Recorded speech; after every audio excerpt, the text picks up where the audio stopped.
360 video shooting. And then the Leandro kindly uploaded those video to this YouTube. So link is available here. So I know the older participant will not have time to enjoy this video during their presentation, but please enjoy what they took after this session. So this is the link. Leandro, if you can add to the comment because we have time. Yeah, sure. So we had a session during the poster presentation back here in Tokyo, in which we used the poster presentation plus the virtual reality device to visualize some of the scenes and important moments, let's say, from the fieldwork. And then basically for each group and each poster, we had up to 3 videos that each of the students selected and made for their poster presentation. So yeah, please later on, if you have the time, take a look at the videos, and I'm pretty sure it can be a very interesting experience for you to see locations in Kumamoto Prefecture as well.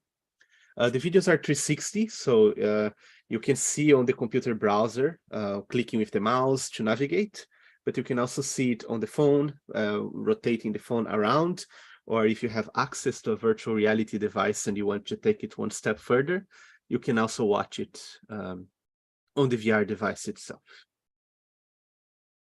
Yeah, so I hope it can be interesting for you. The videos have no narration, so it's just the scenery like we saw at the moment and the things that were captured there. But it is our hope as well that with the original audio and information, you can kind of feel transported to that scenario. So I hope it can bring an enjoyable, immersive experience to you. Thank you, Leandro.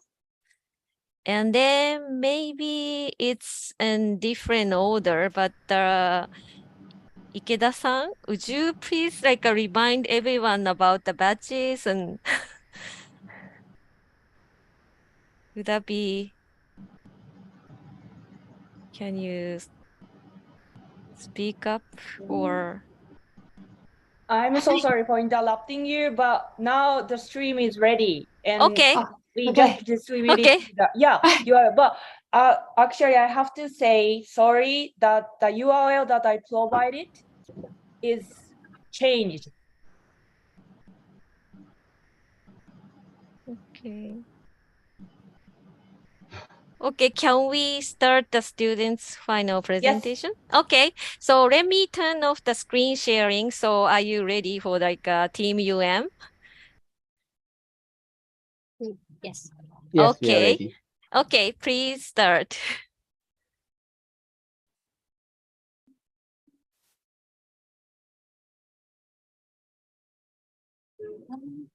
Amiro, boleh share screen? Yeah, I think you can share your screen in your side. Can you share your screen in your side? Tak boleh. Oh, cannot.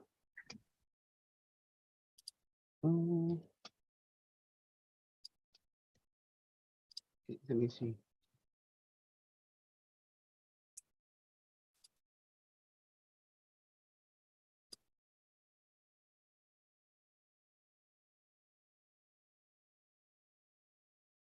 I cannot share as well. Why? Yeah? Tak boleh. Okay, can.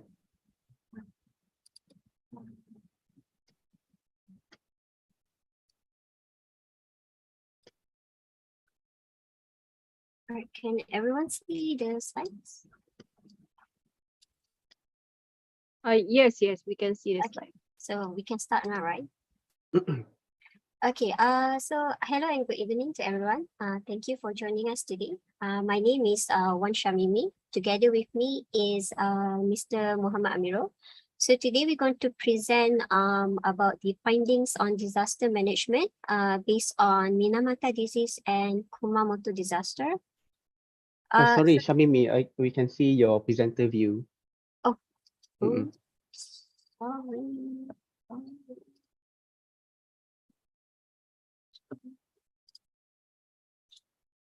How about now? Yeah, we still can see.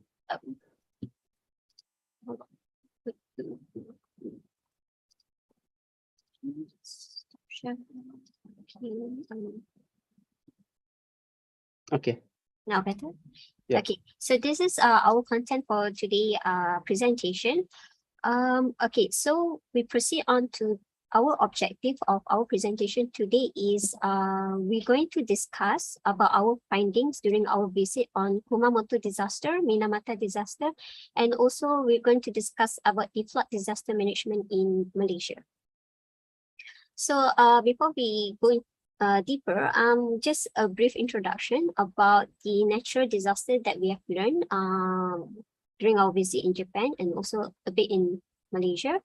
So in Japan, we learned about the Kumamoto earthquake, which is it causes enormous damage to the prefecture of Kumamoto. So it causes many casualties, death and injuries, and also damage to the homes in Kumamoto prefecture. And in Malaysia also, despite being a stable region, we also face a disaster, a natural disaster, which is the flood. Usually it happens around the month of October until March. And this is like one of the example that is a very severe flood that happened in Taman Sri Muda, which located in Shah Alam, Kuala Lumpur. So this event has causes a displaced over 14,000 people. And all right, so we proceed. Disaster also can be due to human activities like what happened in Minamata. In Malaysia also, we happen to face this man-made disaster, which happens in Pasir Gudang. So both of these disaster actually are affected by the illegal dumping of untreated industrial waste, and it affected the human health. For example, like in Minamata, it affected the nervous system of the human being, and also in Pasir Gudang, it affected the people inhale toxic gases and causes nausea and vomiting. So now from here we learn that we really the importance of implementing disaster management measures, this regardless of whether it is natural or man-made disaster. So in Malaysia, we are moving towards the disaster management using the bottom-up approach. So what bottom-up approach means that we get the ground level to participate. The ground level participants, for example, like the private sectors, the local government, to play a more important role in policy making and implementation during the flood disaster. So our previous the disaster management is usually the top down. So based on our research is that this top down is not that effective because it is a reactive preparedness plan. And what it means that the local people usually depends on the government to help them when disaster happens. And this is not a very sustainable approach. So instead, the bottom up is actually a more proactive community-based preparedness plan in order to build a resilient community. So for example, like here, the Mercy Malaysia is an NGO in Malaysia. So they usually runs this school preparedness program. Like this is one of the examples, school preparedness program that has been done by the NGO Mercy Malaysia in order to prepare the school children for the when disaster happens. Okay, so what I explained just now is like what really happens in Malaysia. So now we proceed to what we have learned the disaster management during our trips in Japan. So I let Mr. Amro to proceed. Okay, thank you, Shamimi. All right, so can you move on to the next slide? Okay, so these are the location and methods that has been recorded for our findings. So a total of 4 locations has been recorded using Insta360 camera, so namely Kumamoto Castle, Tokai University, Minamata Environmental, Clean Center, and Kumamoto Gakuen Open Research Center. Okay, next. 2 materials were used during this fieldwork. So Insta360 camera virtual toolkit for recording purposes and an Oculus Meta Quest 2, which lets the user experience virtual reality in recorded locations. And today we have prepared 3 different aspects on managing natural disaster and man-made disaster in Japan. So preparedness, response, and recover. So with these 3 aspects observed in Kumamoto and Minamata, it will open a new door or a unique possibilities that can be implemented in Malaysia disaster management. So do note that the findings collected here is solely based on Minamata and Kumamoto earthquake. So let's start with the preparedness. So the first point is the multilingual information. We found it very interesting for the Kumamoto City International Center, KIC, to provide various information in for data news, Japanese classes, evacuation sites, and etc. For foreigners and local people in Kumamoto. So based on what we found, KIC has provided foreigners to interact local people, which can assist them in many scenarios. So this shows preparedness is being executed to foreigners as well as to educate them. And the second one is to provide disaster information through email system. So for foreigners who have registered to its multilingual disaster prevention email system, they can provide an alert through email for urgent disaster information. And also KIC collaborate with Health and Welfare Center in which foreigners can positively participate in activities such as disaster prevention drills. So next is response. So let's look at Kumamoto earthquake. So first point is getting the right information. So avoiding fake news from SNS, talk to locals and neighbors about evacuation shelter, where to get food, emergency numbers, earthquake information, and etc. So the second part is evacuation facility in KIC for foreigners.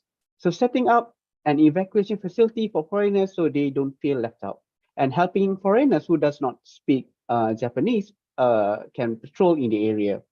And so let's move on to the Minamata disease, where transparency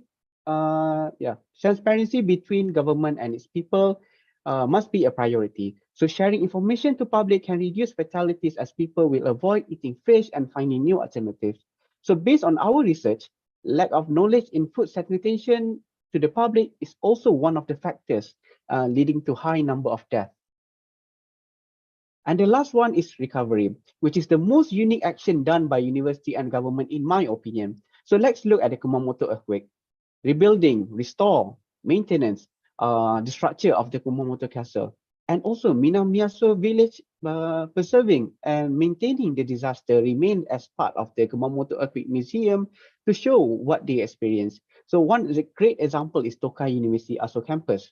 So for Minamata disease, the recovery is Minamata B landfill, which act as a memorial and recreational park, which serve as a model of an environmentally friendly city learning from Minamata disease.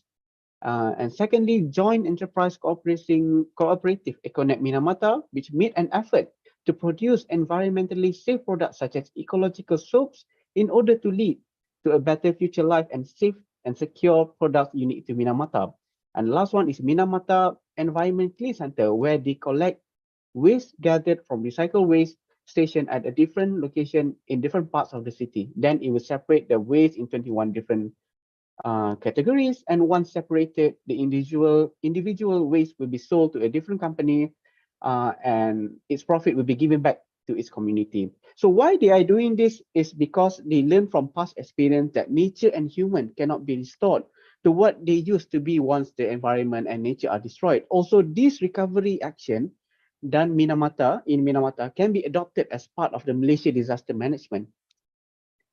So as a conclusion, established disaster management is crucial regardless of the disaster that happens. So I would like to quote from a survivor's lecture. Disaster preparedness is not just for yourself. We do it so that we don't cause grief to someone we care about by surviving, and so that we can survive a disaster and rescue someone important to you. So next is our reference, and that's all for our lecture, for our presentation. Thank you very much. So now for the sake of time, we will invite like a one question or comment from the field. Anyone?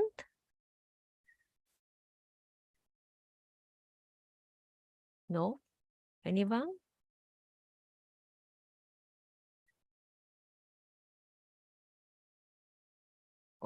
Okay, maybe.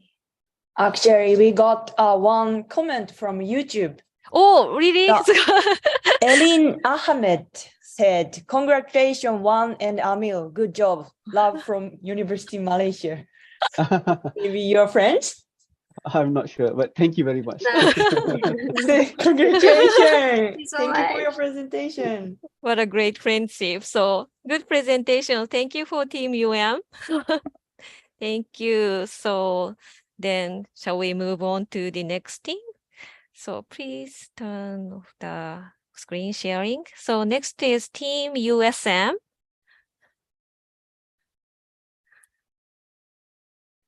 Okay, hi. Hi. Yeah, can you guys see my screen? Yes. Yeah, please start. Yeah, so let me introduce from US. I'm from USM team here. So with my teammates here, Abdullahi, Amino, Kazure.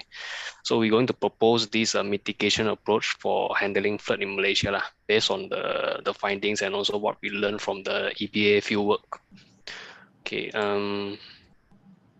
the abstract of this mitigation approach is about this flood. So flood usually is caused by heavy rainfall, rapid snowmelt or storm surge from a tropical cyclone. So however, there's a poor drainage system and deforestation that cause the flooding. Like in Malaysia, the flood is one of the common natural or man-made disasters. So in this poster, we propose an approach that would apply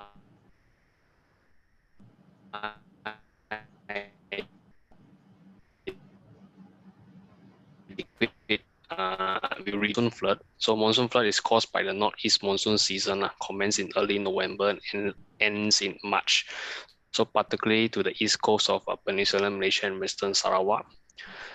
And the other one is the flash flood. So this flash flood is more commonly occurs in areas with rapid development. Okay. So one of the causes of a flood is a deforestation, a rapid urbanization, housing development, and also decrease in water holding capability of soil. This causes excessive water flow into the ground, resulting in floods. Okay, and also second reason is the improper garbage disposal. So lack of garbage recycle and also reduction practices by a local community, and also lack of garbage waste separation. Okay, what is the existing flood mitigation approach by a local or federal government? You can see from the image here, you have this detention basin or pond that temporarily stores a stormwater runoff. And basically the basin is designed to manage the stormwater runoff by storing it and releasing it gradually until it completely drains. So normally the flood detention pond are filled with water while the detention ponds are dry. Okay, so let's Kazure to take over this presentation. Okay, good evening, everyone. My name is Abdullah Amin Kazaure from University of Science Malaysia. As presented by my colleague Eugene, we tried to present a proposed mitigation approach for mitigating flood in Malaysia. So actually, this is a Minamata City waste management model.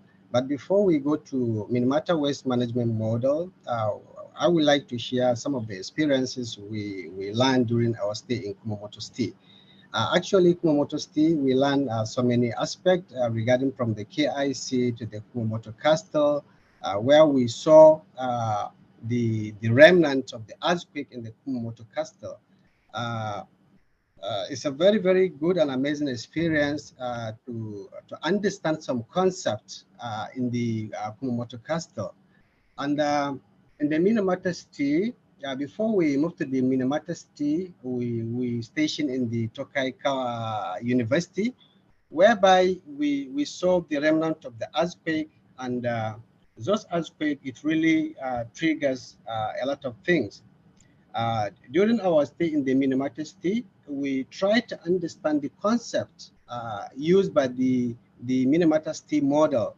This is the Minamata City model, which consists of the waste collection stations, waste collection, waste separation, waste recycling, and they have different waste collection stations. So in Minamata City, because of the natural disaster that has been affecting the people in the Minamata City based on the Minamata disease, they tried to come up with a very good approach in mitigating the natural disaster. The first one is the Minamata City waste collection model, which they have a waste about 300 stations, different separated differently to collect garbages. Which this one it really helps in sanitizing the environment, try to affect some station from being affected by the disease. Next slide. Yeah, this is some of the approaches because like in other places, these are the waste that have been collected. They try to recycle the waste. Some of the like kitchen waste, they try to collect it. They have a wooden box where they put all the kitchen waste and put sand instead of inside the box and keep it for some time, and it became a fertilizer. And this fertilizer can be used in the farm and other things. As we can see from the photos, there are some different segregations, some collections that has been made in trying to separate the garbages and make a recycled item that can be reused again. So actually this model is very, very efficient, and it works for the Minamata City, as we can see during our visit. And also if it can be adopted like in Malaysia, so Malaysia, they only affected with the natural disaster related to flooding. So if this, so in Malaysia, they have the collection model. They are collecting garbages, but I'm not sure whether they have the separation techniques, how they separate these garbages, these waste collections into different types of collections. So if they can put it properly, it can yield a positive result, and it will also protect the environment of having flood, because if there is a proper collection and the disposing management plan put in place, so the household cannot be throwing their garbage anyhow, so that most of the drainages and other running water outlet can be blocked to cause a flood. Next slide. So in conclusion, based on the aforementioned explanation, we aim to propose an approach as a student of USM that, if utilized properly, both government and the resident will reduce the chances of having flood around, and also enhance the environmental sanitation and well-being of the people. It also serves as a revenue generator for the optimal utilization of the communities. Thank you very much for listening. Thank you very much. Okay, now let me invite the questions or comments from the stage. Anyone?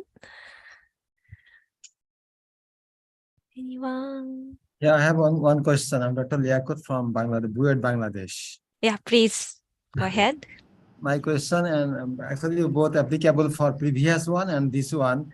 I like to know, is it the researcher here, they visited the Japan, the city they mentioned, the Minamoto city? Is it they visited, or they just collect information? I mean, do you understand me? Yeah, no, can you come again with the question? It's not clear. Is it you visited the city in Japan? Yes, yes, we visited. Oh. Yeah, because during our visit, we opportune to visit Kumamoto City, and in Kumamoto City we are opportune to visit Kumamoto Castle, where we saw some of the remnant of the earthquake by our eyes. We saw a lot of things during the reconstruction plan, and also in Minamata we visited the Minamata City. We even interviewed the Minamata disease patients. Based on the Minamata disease in the Minamata City. So this is an evidence base that we interact with the people. We saw some of the people that were affected by the disease. And like, for example, in the Minamata City Environmental Model City Center, we go to the place whereby we even saw how they try to implement the model they are using, like in terms of garbage collection. which we were very impressed, because if you are collecting the garbages from different angles and try to separate them, because that is Japan. Japan, that is why we understand Japan is very clean, because of the model they are using. They are not mixing of everything all together. Even the garbage they are collecting, they are separating it based on the different types of the garbage. So they try to, these are the bottles, these are the canned drinks, these are the kitchen waste. They try to separate them independently so that they cannot just mix up the environment, and they make it a very good clean in their approach. Yeah. Thank you very much. I so you got the practical exposure there. Yeah. I think yes, we also need in Bangladesh. Same. Yeah. Sure. Thank you. Thank you. Yeah. Wow, so popular. I saw the two persons are raising the hand. So for the sake of time, I have to choose one of them. So どうしよう。ラハマド先生。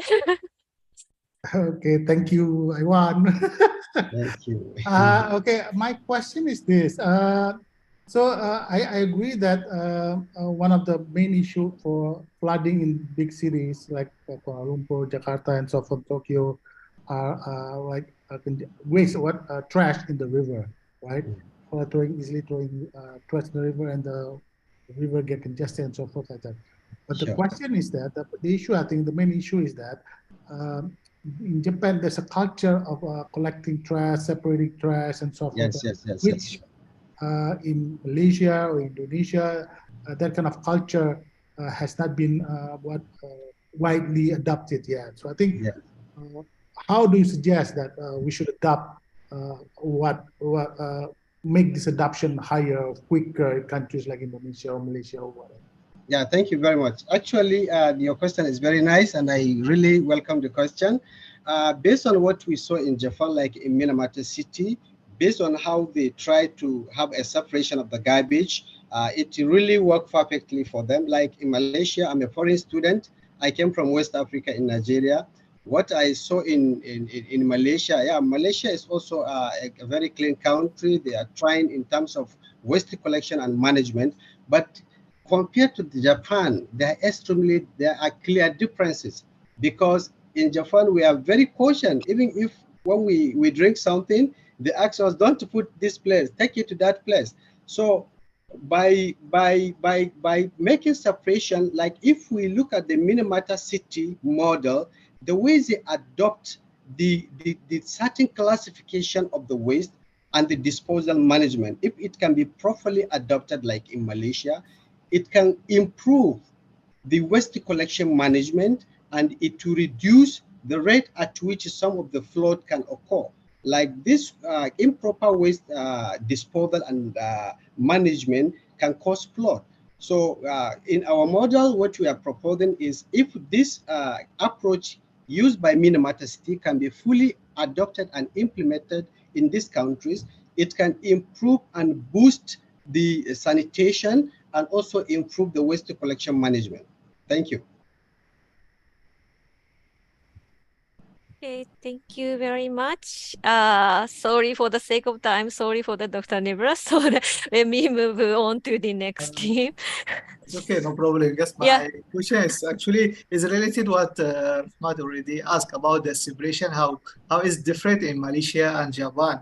We know here in Malaysia already they have some of classification from the initial stage from the users, from the people itself. So how this one impact and is different from Japan, because it's very hard task when they make separate and isolation for the garbage and waste to make it for recycling. It's very hard actually. Yes, very hard. Yeah. So how the classification has been done? Is there any another isolation from the beginning for the initial stage for the users, I mean for the people, or there is another stage after they are collected the garbage? Yeah, actually, based on my understanding, like in Malaysia, most of the kitchen garbage we collect are mixed up together, you understand? But in Japan, what I learned from them in the separation center, right from the kitchen waste to the household waste, they are separating them differently. So in terms of classification, when they came to classify the garbage, it will be very easier for them. What will really impress you is when we go to the Minamata Clean Center, what we were impressed is the place is very nice, the way they are classifying the garbages. You understand? Because it has already been classified accordingly. So if there is mix of the garbage, it will be very difficult for them to classify them. So one of the a huge experience we gather, and I will take it back to my country. If it is properly utilized, definitely it will improve the waste management, waste collection and management and disposal as well. Thank you, Dr. Nibras. Thank you, thank you. Actually, based on the source of the waste itself, this will be more improved. Yes. Yeah, exactly. Yeah, actually, I make the already research on this one. I publish one paper, same idea. Thank you very much. Thank you. Thank you so much. Thank you very much. So let's move on to the team UB. Are you ready? Okay, please sharing the screen and start.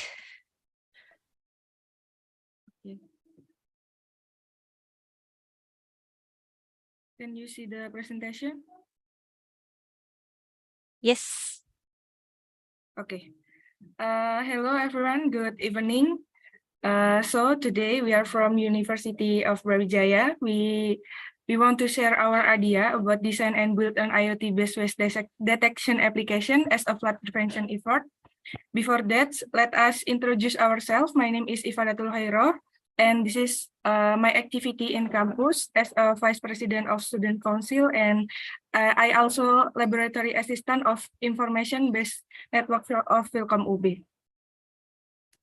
And my name is Ana Barki Soleha. I'm already in Laboratory Assistant of Informatic Basic Network Wilcom UB, and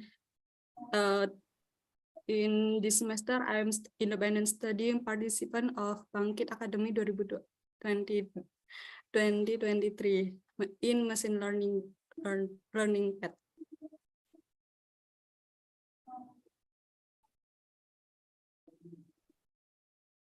Okay.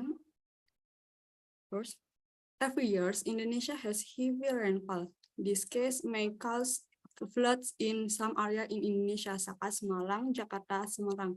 For example, last Friday in Malang has heavy rainfall. Because that, many areas in Malang city were submerged in floods. Apart from heavy rainfall, the amount of waste that is disposed of carelessly and not properly processed is also one of the cause of flooding.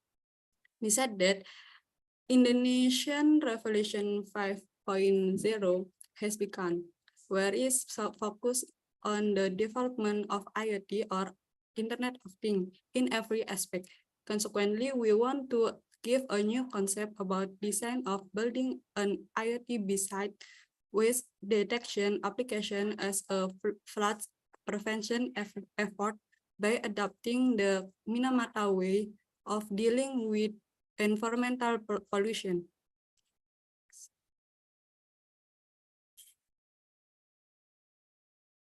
So we use two materials to collect evidence in Minamata, that is 360 camera to take some video 360 to apply in VR video, and smartphone to take some picture and get some literature. And we use some method that is information from speaker and local people in Minamata, EBA, evidence-based approach, and we collected the data with four ways, such as observation, ethnography, archival research, and secondary data collection. Okay, so here's our result. From the statistics above, it can be concluded that the both of them are maps of disaster in Indonesia that describe floods in 2020 in each province in Indonesia. The first picture is from bnpb.go.id. It can be concluded that Central Java and East Java is are provinces that are often affected by floods. And the second picture is from gis.bnpb.go.id that show us about number of incidents per type of disaster in 2020 in Indonesia. And from that picture, it can be concluded that floods are disasters that often occur in Indonesia. Okay, yeah, one of the main cause of flooding is waste that clog the ditch, and waste management by the government is less efficient, and people's awareness of the importance of waste management in Indonesia is very low. And according to Nagong in 2020, waste management in Indonesia is just garbage collection without selection between dry and wet waste. And IoT can apply to monitoring river levels and the amount of waste in rivers. If the river exceeds the maximum limit and there are waste in the river, the system will send a notification to the website connect to the River Monitoring Center from Nusim MA et al. And this is the picture from pasangmata.com. We can see that there is a waste that clog the ditch. And then, as we can see from populationreview.com, we can see that Indonesia is top 10 countries that produce the most plastic waste in 2016. And Indonesia is also one of the top 10 countries that release the most plastic into the ocean in 2021. Okay, here is the picture from the literature below. Yeah, this picture is taken from the paper. This picture shows the combination of IoT components, namely smart sensor device with wireless sensor network or WSN, will provide more comprehensive information on the condition that occurred. By placing sensor in various locations, the Brantas River water sheet information obtained will be more comprehensive and provide more accurate data for further analysis. In this study, a river monitoring system was developed using a water level sensor and flow velocity and a camera.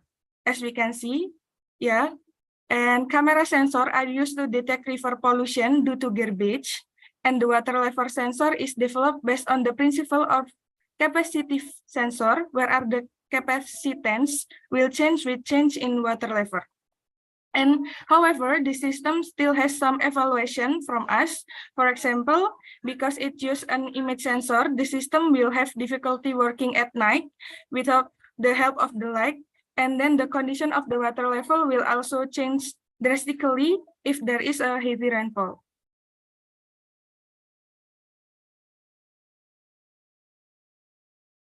We said on the study for Minamata, we get some evidence that was in Minamata was collected before, and local people selected the waste by category, and in Minamata there are 23 waste category, and in Minamata Environment Clean Center, the waste process waste that was initially useless can be reused, as in EcoNet Minamata expired cooking oil used for detergent ingredients. Besides that, in Minamata habit to collect the waste by category starting in kindergarten. All of children after lunch must wash the place to eat and dispose of it according to the category. The waste category in Minamata is a great innovation that we can use for learning material, because in Indonesia we only have 3 types of waste that are organic, non-organic, and hazardous waste. Organic, for example, leftovers and non-organic like plastic, and hazardous waste like hospital waste, battery, and so on. So the conclusion, we adopt some of the methods that are used by the Minamata Environmental Clean Center in sorting and processing waste. In addition, we want to implement how to spread waste using IoT-based application with tong sampah pintar that have sensor that can separating waste between organic, non-organic, and hazardous waste. Then the system that we use for the trash will be connected to a mobile application that can provide notification when the trash is almost full, so the waste does not exit.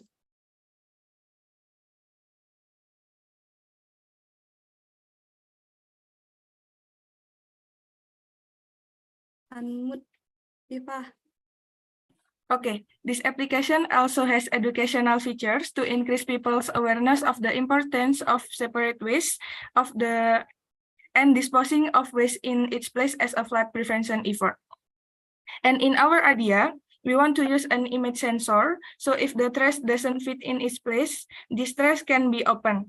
Then the sensor will also send information to the application according to the amount of trash that goes into the trash. If the number is counts a lot, then there will be a notification sent in the application to remind you to take out the trash. So here is simple flow for this application. So in the home screen, we can get information and notification. So from the information, we can get news and articles and materials. For the example, videos about floods or videos about how to waste management, and then the notification to give us the trash reminder to take out our trash. And we also have notification about news. Okay, here's our literature, and that's all from us. Thank you. Thank you very much. Okay, let me invite one question or comment. Anyone? No? Yeah, I like to ask one question. Okay, please. I like to know in Japan, in Minamata city, they also use IoT-based technology or any other technology for waste management? Okay. Actually, I don't really know about IoT technology in Japan, but I see a lot of technology that they use here. They use there. Yeah. Right. Someone can tell what are the technologies they use in Minamata city? Like they use technology to press the waste before they collect the waste, and technology to burn the waste until it smells. Yeah, and Okay. so on. Okay, thank you. Okay. Thank you. You're welcome. Okay, thank you very much. Good job. So let's move on to the team USK next. Please share the screen and start. Okay, I will share the screen. Yes.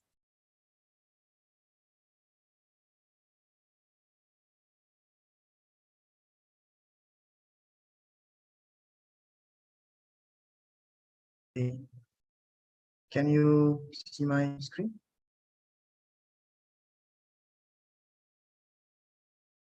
Yes. Maybe, yeah, presentation mode. Yes. Let me see. Oh, we don't see it now. It is visible now? Yes. Okay, thank you. Good evening. Hello, everyone. I'm Farooq from the USK team. So today I'm going to give a presentation with the title Earthquake Disaster Evacuation and Mitigation Management Case Study from Kumamoto Earthquake 2016, which we learned from the EBA Fieldwork that was held some time ago. Okay, here we made up of two people. The first one is me, Farooq Midat Mudaffar, and the second one is my friend, Aura Latifa. We come from the Department of Computer Engineering, Shahwala University. Okay, the following is a list of that we will present in this presentation.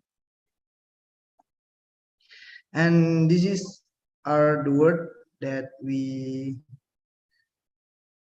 got from the one of the speaker in Kumamoto City, which became one of the foundation for us to focus on preparing this presentation. So earthquake we can predict, we can prevent, but we can prepare to face an earthquake. Okay. Aceh, which is known as a disaster-prone area, especially earthquake, require an appropriate disaster evacuation and mitigation system. So it is necessary to see and learn from Japan, which has a good disaster evacuation and mitigation system. So Indonesia, especially in Aceh, can apply the system to reduce the negative impact of the earthquake and reduce the number of victims. In Aceh itself, knowledge about disaster and direct community involvement in evacuation activity has not been carried out. So this presentation provides an overview of the implementation of this evacuation and mitigation management system. So before we get too far into the topic to be discussed, we need to know where Aceh is located. Aceh is a province located in westernmost part of Indonesia. So you can look at this map. This is Indonesia map.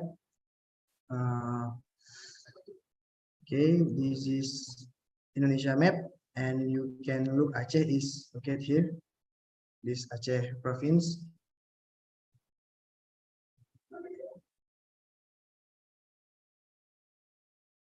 And the next one will be explained by my partner, Aura. Okay, thank you. I will be explain the introduction. Indonesia has a unique geographical conditional, especially being at the confluence of four activity tectonic plates. We place Indonesia as a country prone to earthquake.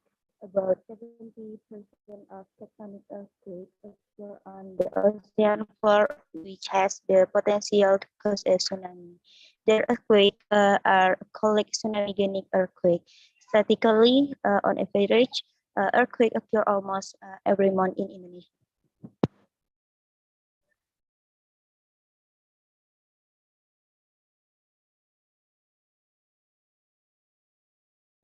After 2004 tsunami, the two tsunami-genic earthquakes in Aceh occurred on April 11 and 2012 because in the people of Aceh, not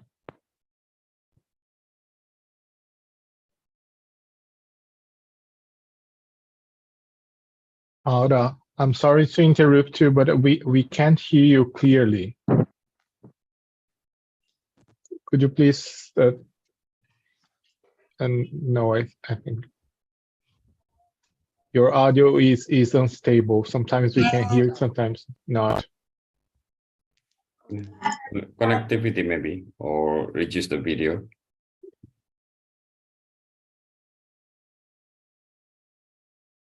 Maybe Farouk will be explained.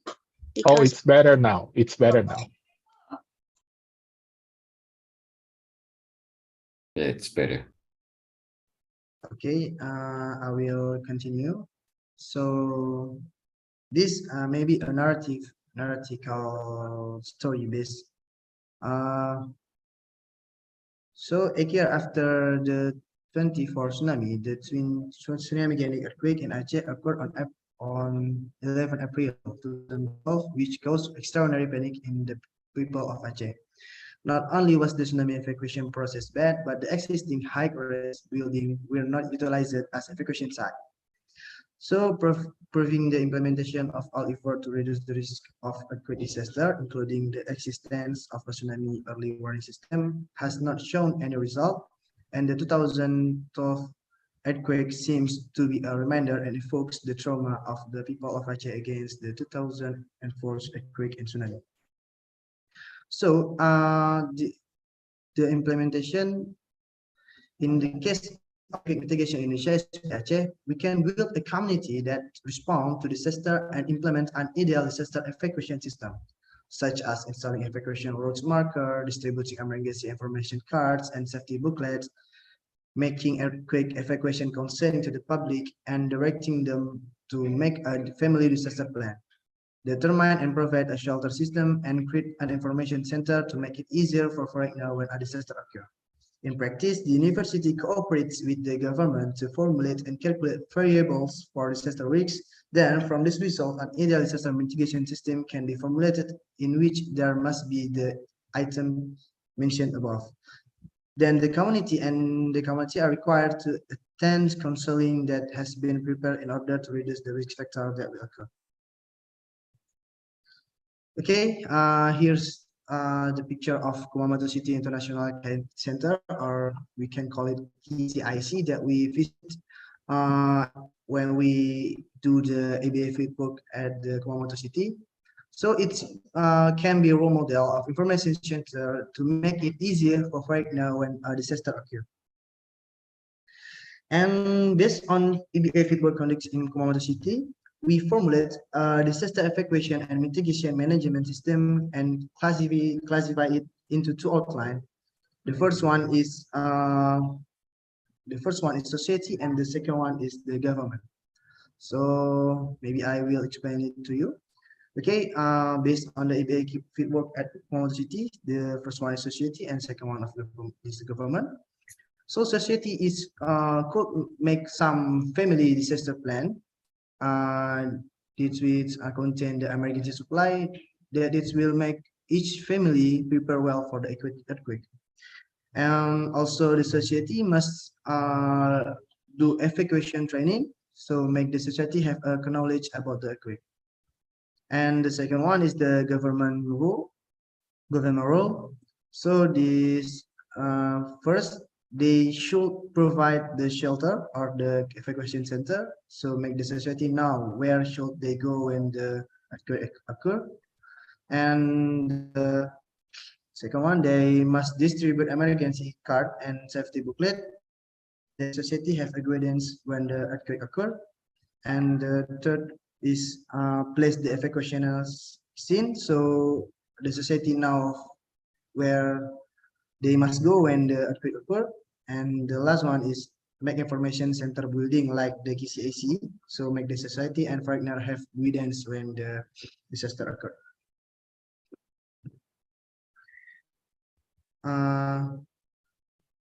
So the conclusion, the result obtained after studying and understanding how people in Japan are very prepared in their preparation when an earthquake occur, and this will greatly affect the number of victims later. The more we are prepared for the coming of a disaster, the fewer the number of victims. And when the system can be implemented later, it is hoped that it will be able to reduce the number of victims later in Indonesia, especially in Aceh. Of course, the limitation of the system itself is based on the low level of public awareness of the danger of earthquake, which has a very dangerous effect. So like the comment from the Ahmad Basuki Sensei, that culture from country to country is different. So I think it's right. So it depends on the country think about this. And also the available facilities are inadequate to carry out a series of evacuation activities, and this needs to be improved, of course, with support from the government. The mitigation and evacuation system in this earthquake is a series of activities carried out to reduce or eliminate disaster risk, because we cannot predict, we cannot prevent, but we can prepare to face an earthquake. So both through reducing the threat of disaster and the vulnerability of parties at risk of disaster. It is hoped that this system can run well, so that survival can run well. Okay, that's my some reference, and thanks for your attention. Thank you very much. Oh, one question from Norima Sensei, please. Hello. Okay. Hello everyone. Good day to you. Interesting presentation from all groups. Okay. One talk about waste management, the others talk about disaster management. Okay, so I would like to know from Banda Aceh perspective, how is Banda Aceh developing from the previous catastrophic earthquake? at the moment? What have been done by government and by the people so far? If you have any data on this. Okay, maybe I will answer it. Actually, unfortunately, we have been not doing any prepare well.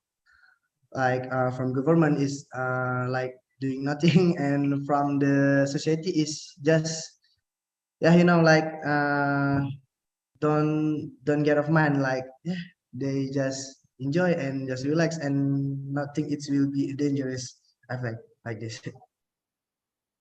So we think it should be generated and should be implemented here in Aceh. Thank you.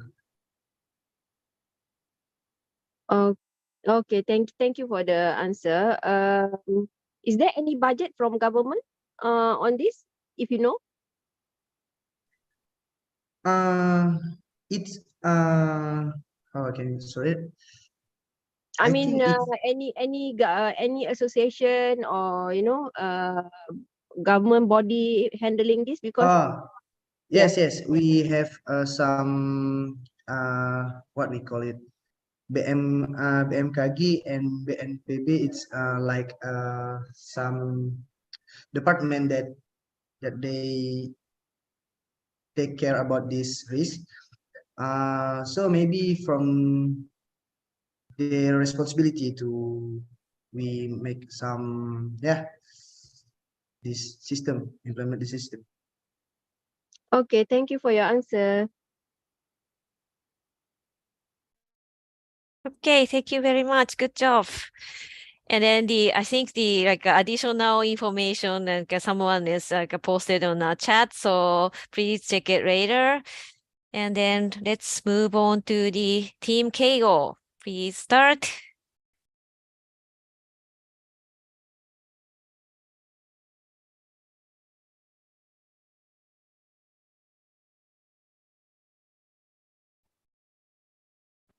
Can you see my screen? Yes. Oh, okay. Good evening, everyone. I'm from KO team. I'm Hu Xujie. My teammate is Liu Hanyu. Today our topic is how should we respond to and prepare the earthquake. This is the contents of our presentation, include the background, government should do, company should do, people should do, and the conclusion. And I will introduce the part 1 and part 2. Liu will introduce the part 3 to part 5. The first one is background.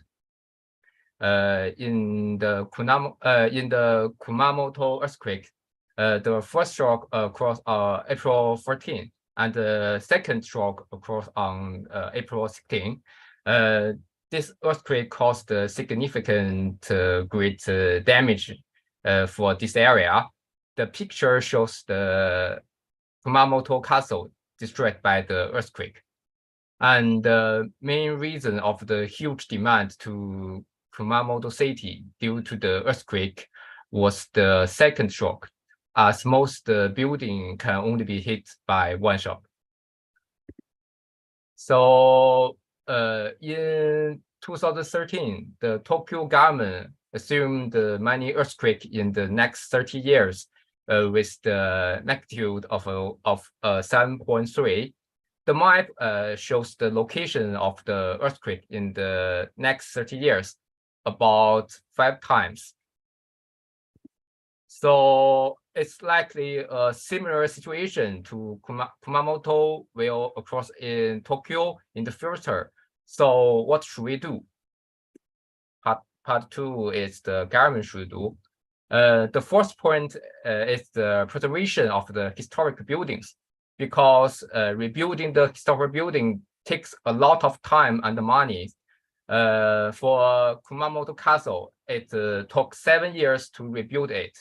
And the picture shows the cushion structure of the rebuilt Kumamoto Castle. The Imperial Palace is the historic landmark in Tokyo. and the government should learn from the Kumamoto and strengthen their structure before the earthquake. Otherwise, it will take longer to rebuild it. The second point is the rising the awareness of the disaster. In the fieldwork, we visit the Kumamoto International Center, where they provide a kind of the information for foreigners, especially about disaster. And the second picture is show the safety booklets for the foreigner. I'm living in Kawasaki, but the government don't give us this booklets for the disaster. I think we need to learn from this part 3 from my partner. Hi, hello everyone. Next, I will introduce the actions could be taken by the company. Next page, thanks. And this picture showed the place. This is a school we visited last time, and you see the school, the building was badly damaged during the earthquake, and especially during the second one. And next page, please. So we are thinking about whether some technologies invented for stressing the earthquake proof earthquake resistant structure of the building. So here we found one. One company has developed a completely new technology, like here we said MIRARE. And this technology can reduce damage from the second earthquake by 95% and withstand multiple earthquakes. And then I'm going to show a video to introduce the effect of this structure, this technology. So it is before the earthquake.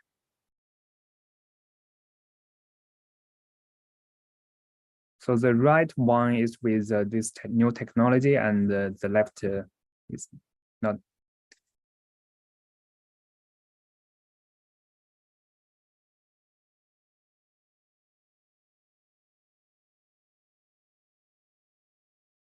Then it's the second time.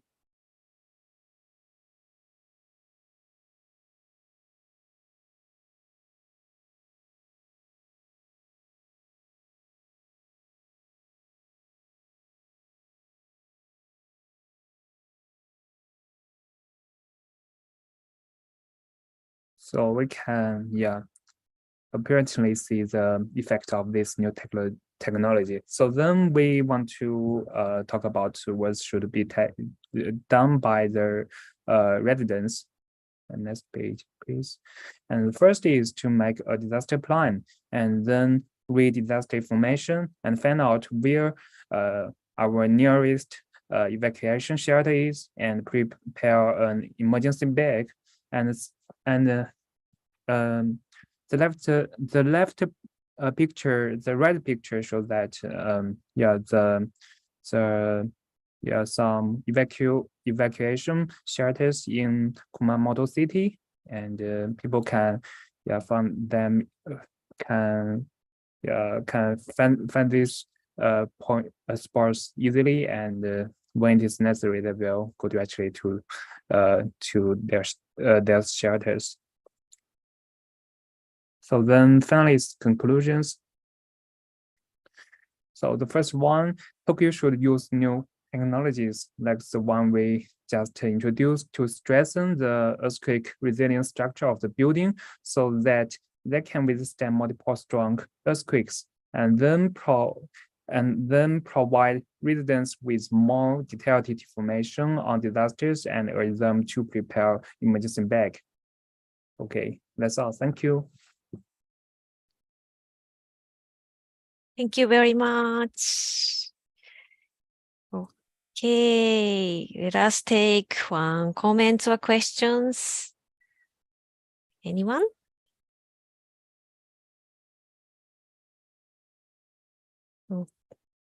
Okay. のりま先生。 Okay.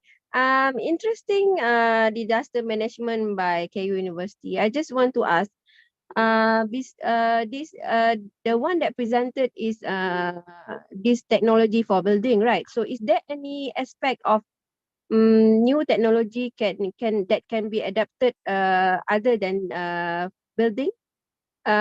Just open is an open question.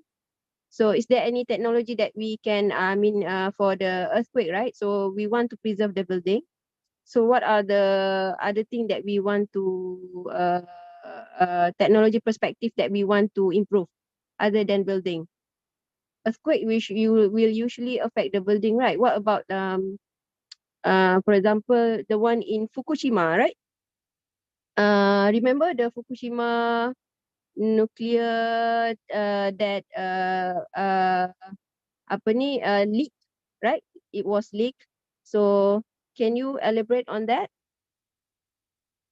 Not really, because we this time just think the technology is about to improve the structure. You see, because we learned it from the Kumamoto castle, and we visited the castle, and in the castle we see there is this technology has to be applied to Kumamoto castle, and then to make them more earthquake proof resistance. So we just think about this place, this aspect, and then we think this technology can be used everywhere, not only the interest of places, but also used it to the household sector and some business sector. That's all.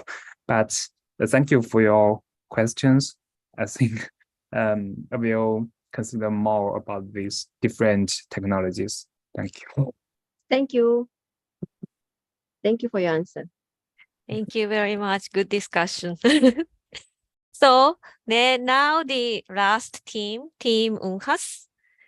Please share the screen and start.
Chacha has a problem with the microphone. Okay, can everyone hear my voice right now? I'm so sorry. Okay. Okay, first of all, I'm so sorry because maybe there's a lot of voice right here because I'm on the restaurant right now because I just joined my graduate program. Okay. Okay. Maybe I'd like to start right now. Is that okay? Okay, thank you. Okay. Hello everyone. Good afternoon. We are from Hasanuddin University. Me Hasana Gunawan. I'm from informatics engineering, and my partner Zakia Novakastri for industrial engineering. So today we'd like to presentation about our final project entitled Eco Perspective to tackle the flood disaster. Okay. Flood is significant and complex issue in the main regions of Indonesia, especially in our local area, Makassar. Every time the rain season comes, towns and regions throughout Indonesia are invaded by the flood waters, and it causes many disadvantages. The overflow of the floods may occur many times throughout each rainy seasons, and its flood that happen might last more than 3 days. So actually, our environment, our government have been doing a lot of effort and to anticipate the flood disaster, like involving the forest related sector, but the flood or what we call that. Unfortunately, it still occurs every year. So on the other hand, the lack of public awareness due to ignorance and the indifference to maintenance cleanance, such as throwing the garbage into the river, makes this problem quite serious. So here we see that this kind of program is kind of like man disaster. So it's trying to see like the other perspective to tackle this disaster. Like as you can see here in our slide, that in the river there's a lot of people that they're just throwing their garbage into the river. So our objective to our work would like to prepare that Minamata City for preparing and responding due to the natural disaster to implementing in our area. It is that the South Sulawesi, especially in so next please.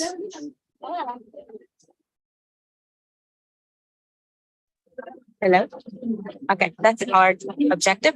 So Zakia will be continue about our presentation.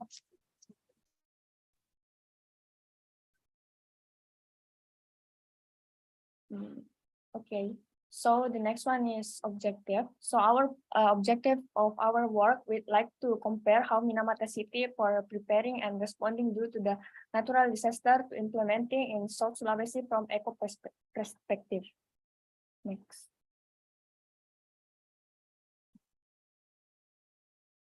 So this is our findings. Based on the EBA Fieldwork program, we found two different things between Minamata City and Makassar City. The first one is waste management system, and the second one is eco-friendly lifestyle. So the first topic that I will talk about is waste management system in Makassar and Minamata City. As what you can see, the picture and the videos on the slide, this is Tamangapa landfill, which is located in Makassar City. So this landfill still using open dumping system. So in this system, waste is simply disposed of in a landfill without any treatment. So it is not environmentally friendly. And also around the landfill, there are some local residents. So it's totally unfriendly for the people who live around this place. And the second one is the lack of transportation facilities and obsolete equipment. So the garbage trucks in Makassar cover all categories of waste without any separation of waste categories, and the heavy equipment facilities at Tamangapa landfill only have one bulldozer and two excavators to handle waste with a population of 1,500,000 people and waste generation of up to 600 tons per day. Meanwhile, at the Minamata City, which is Minamata Environmental Clean Center, they process the waste properly by the separating the categories of waste into 23 categories, then distributing the waste using different garbage trucks for each type. So we can see the difference of waste management and the facilities between Makassar City and Minamata City. So we hopefully Indonesia can implement the waste management system similar with Minamata's as soon as possible to manage our waste.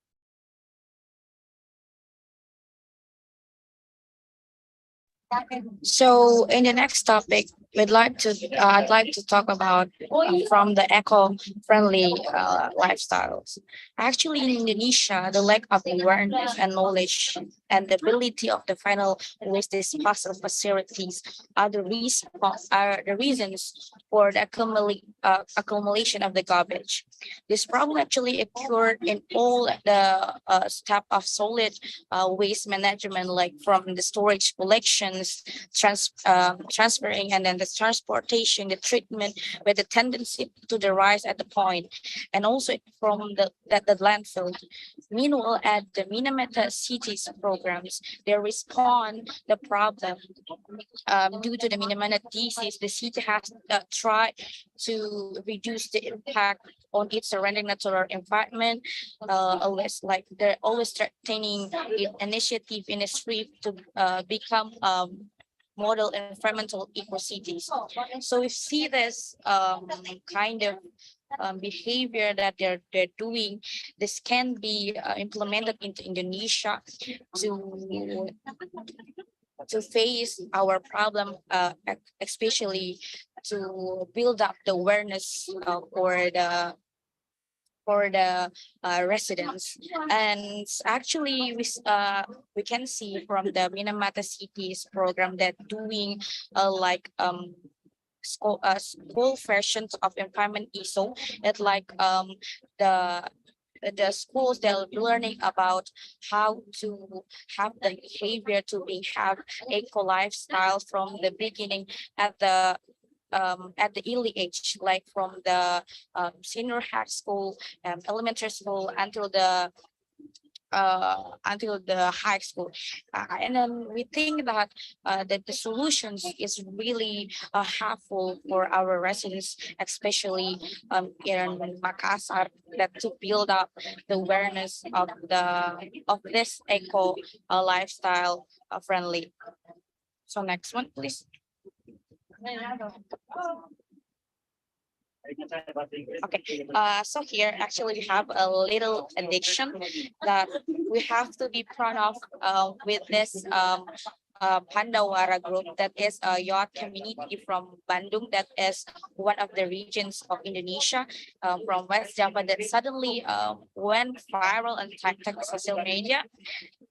Their actions is to clean up the garbage that was stagnant in the rivers, then and even in the big rivers in the Bandung area. So they're going around the Bandung area to just clean up the rivers that because of the garbage. And the actions start because the Pandawara group really concerned about the continuous flooding, that after there being investigation that the cause of the flood disasters actually is occurred because the what was that we call the awareness about the people itself. And I think this kind of actions is really helpful for them and to inspire others residents to do the same things, to not throw it up their garbage into the river or any area, because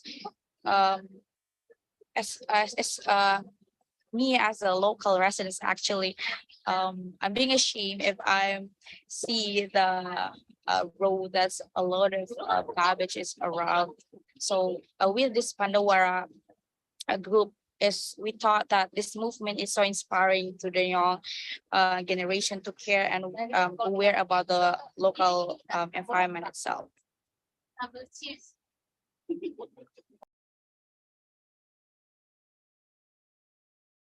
So for the conclusion, based on our evidence from Minamata City, we aim to propose support the facilities of waste management provided by government and improvement of citizen awareness with strengthening of activities for the eco-friendly lifestyle by collaboration between government, citizen, and community to tackle the disaster in our local area. And the last one is for the recommendation. We made this recommendation based on our measure. So In terms of technology, we can learn about waste knowledge and waste separation through PR videos.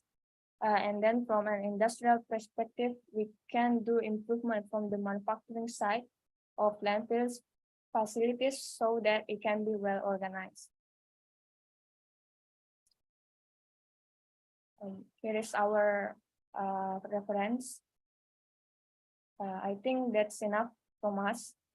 Thank you very much.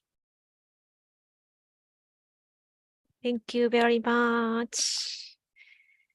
Okay, for the team first, so I'd like to invite one question, if any. Oh, If I may. 先生、お願いします。Please. Thank you, Teruga-san. Thank you for the presentation from Unhas teams, raising the, I think it's, since you are most of the millennial guys, raising the critical mass concerns about making good habit in managing waste or cleaning those kind of river is good. Meaning, I think it's like, this is not questions, I'm just like giving some comments that this kind of activities, as you may see in the TikTok or some other social media in Indonesia, taking pictures, taking video, those kind of good activities, noble activities, I guess. Meaning it's like making it critical mass so that many people aware. So this is kind of another approach, because implementing some sort of technology that government may involve or some organization may involve, maybe takes a short time, but making public awareness for the people may take longer.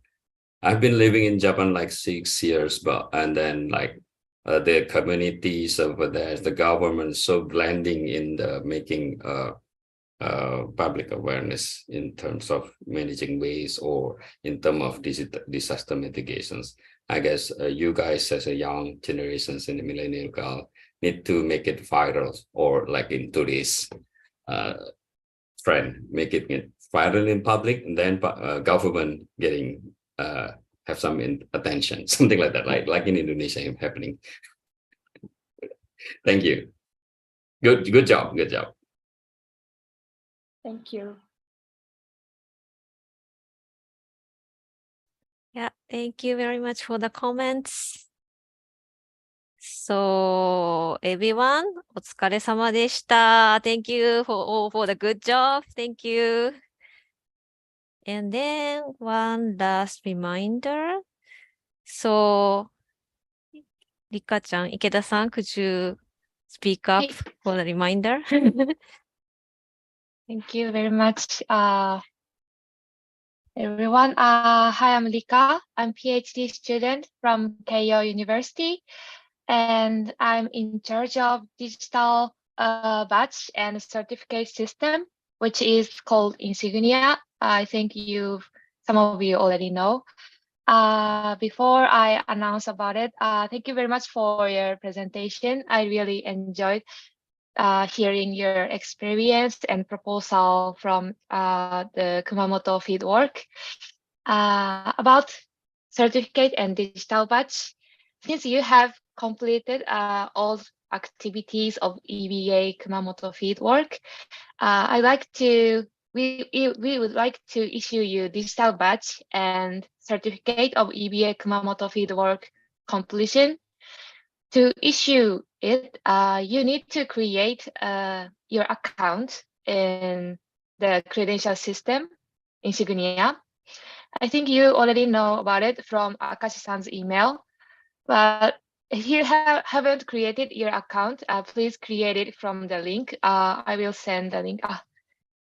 Itagaki-san, could you please send the link on Zoom chat? Maybe it's better to... Akashi-san, ありがとうございます。はい。Please access the platform and create your account. I think Ifada Turu-san and Nuruhasana-san haven't created your account yet, so please create your account. When I issue the badge and certificate, you will receive a notification email, so please kindly check your email.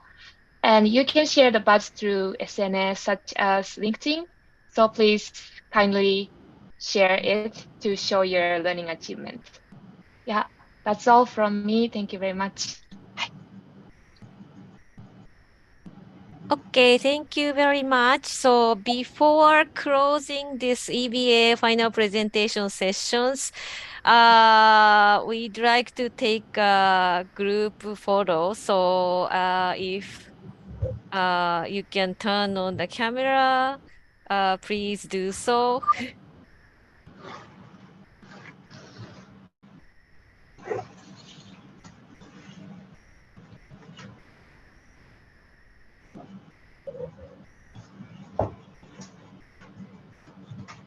Please turn on the camera. So on behalf of all of you, I would like to take a photo. Kiki, can you? Oh, it's my second account. Oh, are you there? Oh, yeah, you are there. Sorry. Okay, so smile everyone. Yes, Marcos-san, just in case, could you please back up to take a picture? Thank you. Hey. Okay, everyone. Say cheese. Okay. Okay. One more. Big smile. Yes. Okay. Thank you very much.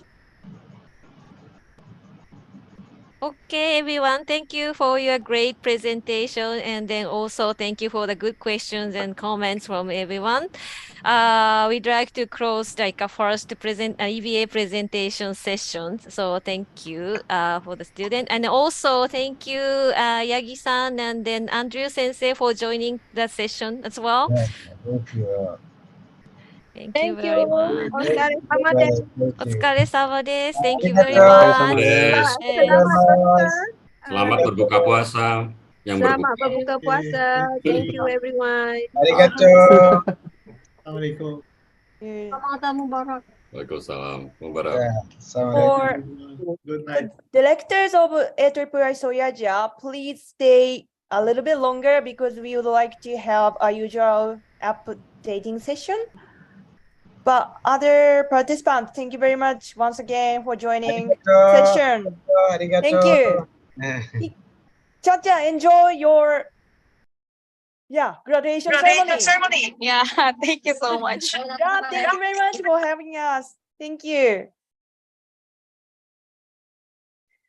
Okay, then I would like to stop YouTube.